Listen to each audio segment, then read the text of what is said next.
All right, hello, wine drinking people. Time for more of what I've had to drink yesterday. And, well, you know, these Pinot Noirs from Oregon, you know, they've gained a lot of fans.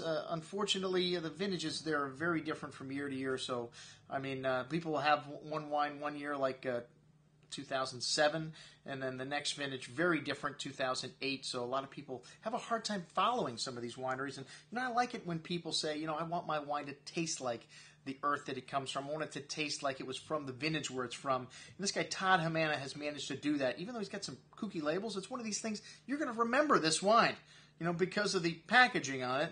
And, well, it's kind of like Dr. Seuss meets the Oregon wine industry. Well, anyways, his wife's name is Biggio. His last name is Hamina, Todd Hamina, so that's the name.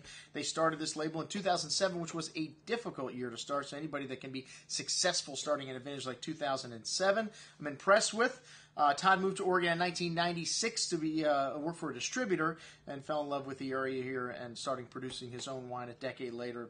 And they're using all purchased fruit for these wines, producing anywhere from 1,300 to 2,000 cases. But he also makes wine for some other people. They do have a winery, and that's not near enough wine to pay the bills for having a winery. So there's a little custom crush there.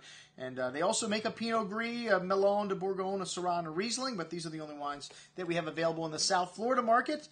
We first had the Zenith from Eola Amity Hills, and Zenith is, well, the Eola Amity Hills is more of a volcanic soil, so you really notice the difference in the soil types with these wines. It's the same vintage, 09, but just different vineyard sites here. And Bethel Heights is one of the wineries that's close by to this vineyard.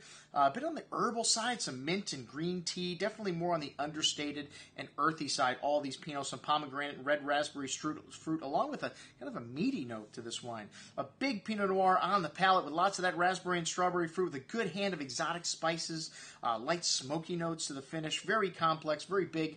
And all these components coming together in balance, really nice, an excellent bottle of Pinot.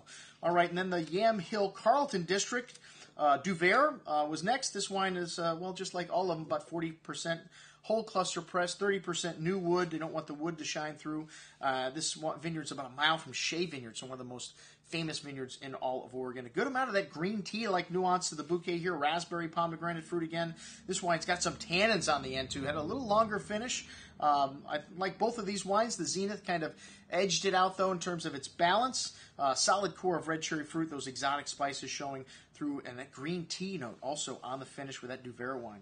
All right, the Biggio Hamina Willamette Valley. This is a blend of both of these vineyard sites put together, and again, all purchased fruit. This wine's a very pretty nose of strawberry and raspberry, brown spice, a green tea-like aromas, and kind of red hots also in that, you know, the little cinnamon candies. Light and savory wine on the palate with that red cherry fruit showing through, hints of brown spice, and a nice fresh finish with that wine. Very good stuff from Biggio Hamina. That's what I had to drink with our friend Todd Hamina. I'm your host, Andrew Lampasoni, signing off for the Wine Watch, saying, remember, always drink the good stuff first.